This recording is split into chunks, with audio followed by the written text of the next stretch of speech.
Hey there, it's Mel C, and this is the Six Figure Chicks podcast. Quick, powerful conversations with women making six figures and beyond. It's a real talk, big wins, and no fluff. Just 15 minutes to get inspired and get you on the go. Together we rise, together we change lives.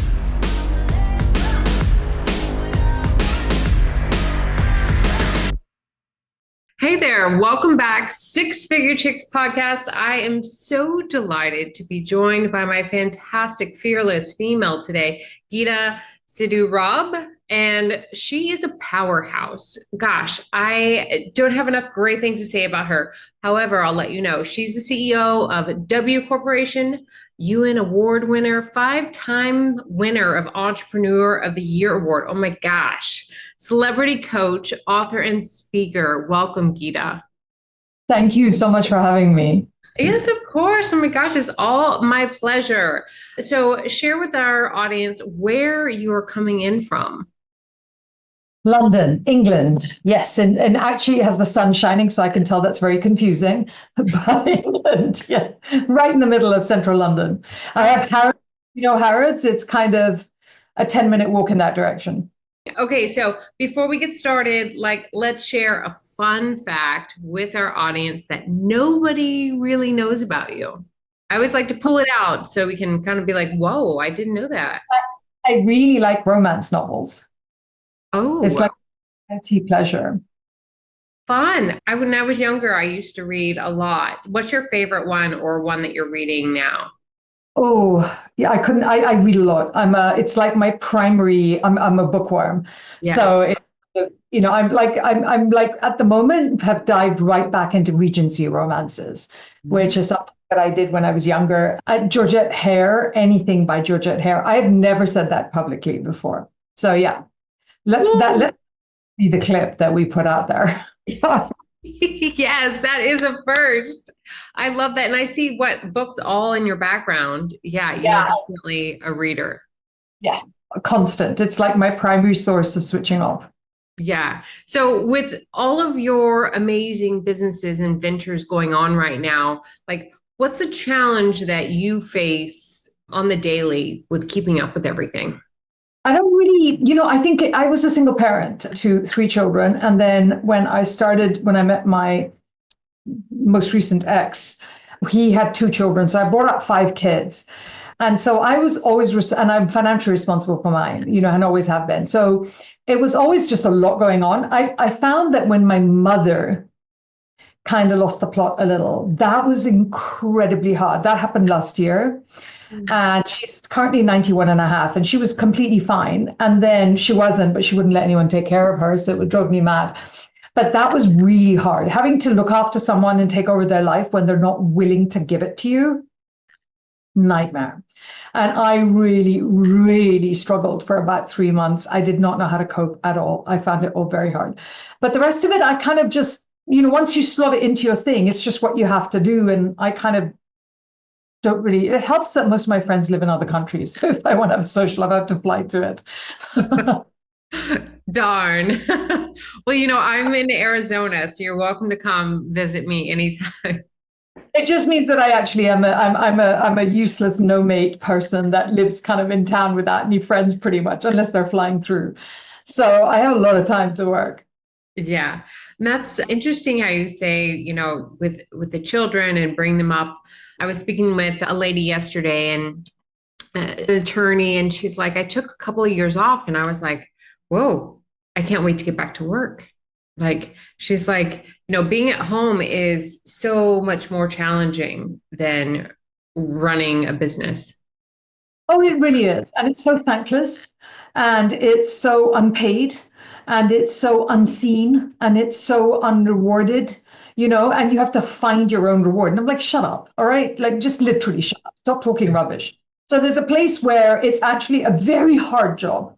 And I'm very open about that because I chose my kids. I love my kids. I had my children. We have children later in Europe than you guys do, I think. So I was the youngest of my friend group to have kids, of my university friends. And so I was the only person. And then I ended up as a single parent with 3. And, it was very hard, but I love them. I loved it. I have no complaints. I just don't think that the two cannot go side by side. You can see how hard, now I look back and I can see how hard it was. At the time, I was like, let's not talk about it. Because if we talk about it, I'm never getting out of bed again. A little depression time. Like, let's turn on the TV, get some ice cream, and you're good. Yeah, my version was the duvet, a book, and crisps. Ah, crisp. Yes. I love that. So, talking about like looking back on that time, let's go back a little bit more. Like, what's one piece of advice that you would give your younger self in leading a successful life? Change is inevitable, suffering is optional. Mm. And I'm a Cancerian, so I hate change. And I have had to learn to love it, claw and tooth, and I am now excellent at change. I'm phenomenal at it. It doesn't matter what comes, I pivot, I move, just, literally. And it takes me a very short while to adapt and shift. But yeah, you may as well just get used to change as fast as you can. I love that. I got goosebumps because it's so true. Like as our younger selves, something as so simple as a breakup could, turn our world upside down. Derail you completely. Yeah. And or, I found that from a number of young women that I meet and talk to over the past few years think that, if they don't have their life figured out by their mid to early or early to mid 20s, that their life is over already. And I just like to say, gosh, you're so young and you're a sponge. You have so much growth and potential. It's a really lovely way to put it, but they don't see that because they see that they're meant to do it now. And social media has not helped because you see all these people who are apparently wildly successful, none of whom really are. Because if you're taking photos of your wildly successful life, let's be clear, you're just not, because if you are wildly successful, you do not have time to go do any of that. I don't. Yeah, social media, like I think, gosh, every day I have a team of women that take care of my social media. I'm like if I was having to do it on my own, I would not be on digital presence. Yeah, I do enjoy it because I like the ability that we have to control it ourselves. Mhm. So we're very good at that and we're very good at using it and expanding it and all of those things. So I like it. I just think it's not, you have to take it with such a pinch of salt. And I don't think people are necessarily good at that. Yeah, most definitely. I love that. So speaking of like a saturated marketplace, which is, our online presence on multiple platforms, what's one business tip that you would give to somebody to help them stand out from the crowd?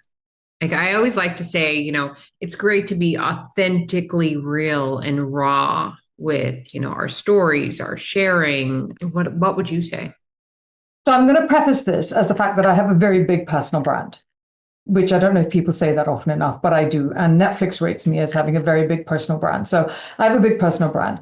And for me, I am very conscious of the fact that I curated what I wanted to happen and then went out to make it happen. And I don't know if people are very honest about this, but for me, where this came from is when I was 18, I came out to this country when I was 15. And when I was 18, I was in France at university. And I had my new funky handbag. Those days, they put the first time a handbag that you put under your thing, and I had it. And I left my money, my wallet, my passport, my keys, everything on the train and came off and left my handbag there. And in those days, it was illegal to be in France without your ID. So I went to the British Embassy and I said, "Hi, I've lost my passport and can I please have another one?" And I met this man, it was a Friday afternoon, and he was like, "People like you always come this here. So your sort is always pretending that they have a passport and you just think I'm going to give you one. And who do you think you are?" And I was 18. The man destroyed me. He absolutely destroyed me. And it was the worst experience. I mean, it wasn't the worst experience, but it was heartbreaking. And I was like, how do I prove who I am? Like how? And he goes, "Well, nothing's happening today. Come back Monday." I'm like, "So you're literally committing me to staying at home over the weekend because at 2 o'clock in the afternoon, it's too late for you to." It was so unpleasant. And I remember looking at this and walking out of there. And I remember thinking, this is never going to happen to me again. You are never again not going to know who I am. Mm. Never again not going to be able to prove who I am. And I only remembered this about 8 months ago and 6 months ago. I'd forgotten that this is what had tipped it, in my mind. And I remember 10 years to the day, I was in Moscow, of all places, and I had to go into the embassy because I didn't have my passport. And I was holding my young son, and I was like, oh, hi. And I've lost my passport, and I have my baby, and I lost his passport. And I don't make a habit of losing passports. These are the two incidences. And I was like, oh my God. And then I said, and this is my name. And I'm her, I'm her. That's me. And she had my photo on the wall. And because they had done a piece on the newspaper of whatever, businesswomen, British businesswomen reaching into Monaco, whatever, Moscow, whatever. And I was like, that's me. She goes, of course I know who you are. And my passport came and I was given the night. I slept in the ambassador's house for the night. And the wonderful, his wife, bless them forever, made food to feed my anaphylactic baby. So she cooked these carrots and we fed them. And she was feeding the baby, And so we have a lot of stuff we talk about being seen and heard. I think your commitment to being seen and heard and how you're willing to show up. So for me, I was never willing to bare my body or have a sexual, I wasn't ever going to do any of that. And it had to come from somewhere else, but I made that commitment. So it's like, what do they say when you show jump horses? They're like, your heart has to go over first and then the horse follows you. Yeah. Wow. That's what I did. I made a commitment to be undismissible. I love that. Yes. Big pat on the back. Oh my gosh. Thank you for sharing that. Like every woman out there can definitely take away from that and relate to it in some way, fashion of where they just felt lost, unheard, unseen. And to not let that define us, No. Yeah. And also, why should somebody else define where I can be seen and heard? I refuse to accept that. I refuse to accept any of these things. I don't believe that they're real for me, and therefore they're not going to happen. Yes. Mind over matter right here. Then, because of neuroplasticity and how the brain works, this then becomes reality. And then you hone it as a skill. And then it becomes more reality. And then you hone it some more. And then it's, when somebody will say, oh, you're really good on stage, or you're really good on TV. And I'm like, I have worked my butt off to be good at this my whole life. So, of course, you never say that, you say thank you. But of course, it's my job. If I'm not good at it, I'm wasting my time, aren't I?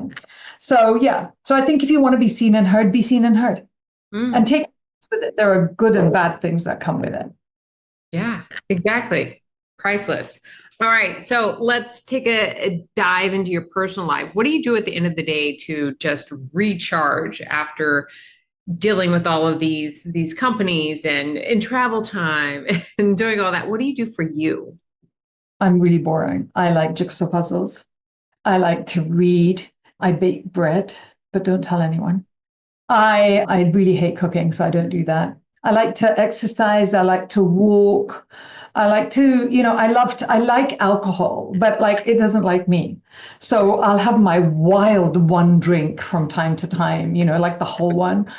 And the kids just laugh at me because I'm like the world's worst lightweight drinker, but so I like that. It's kind of like really, I'm very basic. I don't have, and I have cats and I love my cats and they ignore me too. So, I walk around the house trying to get someone to kiss me and I hug them and they're just like, please don't. Okay, so let's let everyone know, how many cats do you have and what are their names? Well, I had three. One just died. My oldest one just died. So, but he was really ill. So, so Zin just died. And then I have Milo, who's a lavender Scottish fold, and used to love me till I brought Spiky, who is a Turkish Angora, to keep him company. And he's black. So Milo has never forgiven me. And anybody who has cats, like Milo's held a grudge for 18 months that I brought Spiky into his life. He's only just come back to my bed. Like I was like, hi, Milo. And he'd be like, ew. So. Oh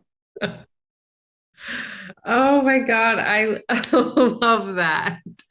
Milo and Spiky. Got it. Thank you so much for sharing. I had an amazing time, and I know the listeners out there will too. And they'll be like, oh my gosh, I never knew that about Geeta, but now you do. If you don't know, you don't know. So where can people find you, connect with you? What's the best way to do that? Oh, yes, please come say hello. Instagram, TikTok, LinkedIn, anywhere if you like it. If you type my name in, it'll pop up and come say hello and tell me you came from here because that would be nice to know. I love that. So how's TikTok treating you? Are you Love it. on there all the time? I really love it. I love it because we have always made a lot of money out of TikTok. And so I enjoyed it. Now we don't, but that's because we're not selling anything. We haven't got but I used to sell coaching from TikTok and expensive coaching, and it worked really, really well. So I really enjoy it. I love that. Wow. Well, thank you so much, Geeta. Until next time, keep looking up and doing what you love. Thank you for having me.